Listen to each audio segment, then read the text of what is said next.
here we go. So, So, tell me a little bit about your intentions, first of all, for your play.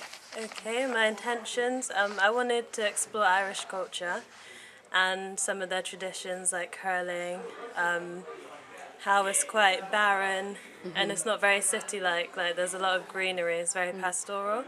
That's why I chose the backdrop that I did, the AV, of like the green fields and the sheeps. And, Okay, okay, yeah. cool, okay. And to what extent do you think that you achieved your aims? And how did you go about doing that?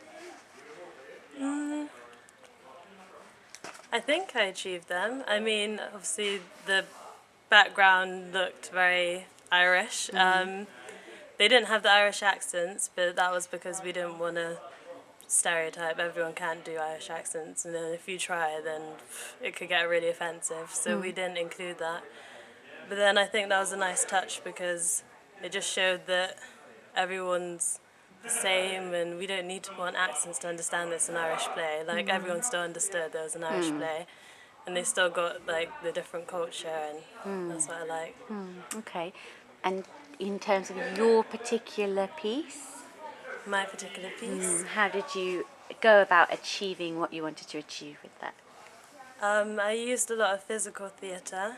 I picked up pieces from Gecko and Pina Bausch. I told them to look at videos from that because I wanted to explore it physically rather than... The language is important, and obviously that's what makes Ireland different, the language and other stuff. But I wanted to explore it physically because I thought it would just be a different way of showing it. Okay. And Okay, and how did that go? I think it went well. Okay. You want me to elaborate? Yeah. I like the stick routine and the use of the stick for the hurling and the walking stick because I wanted them to use props in different ways.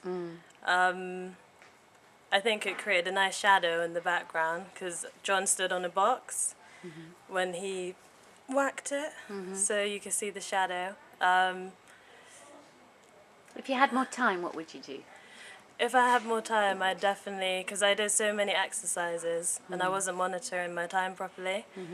So by the time I realised it was like nearly show week, and I was like, oh my gosh, I haven't actually worked on specific scenes properly because I've just been doing so many different like improvisation exercises with them and trying to get them to really understand their characters that I lost track of time. Okay. And then I was rushing, and then the third scene had to get changed last minute, and it was all a bit, Okay. yeah. So if you had more time, you'd... If I had more time, I'd explore different ways of doing it, because physical theatre is my thing. That's what I usually do.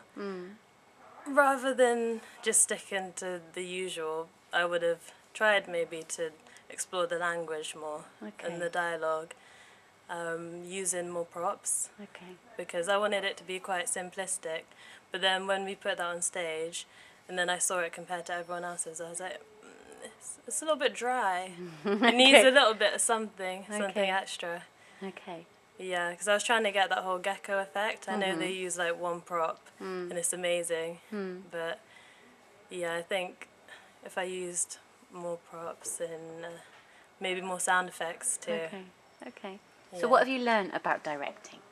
I've learned that it's very hard.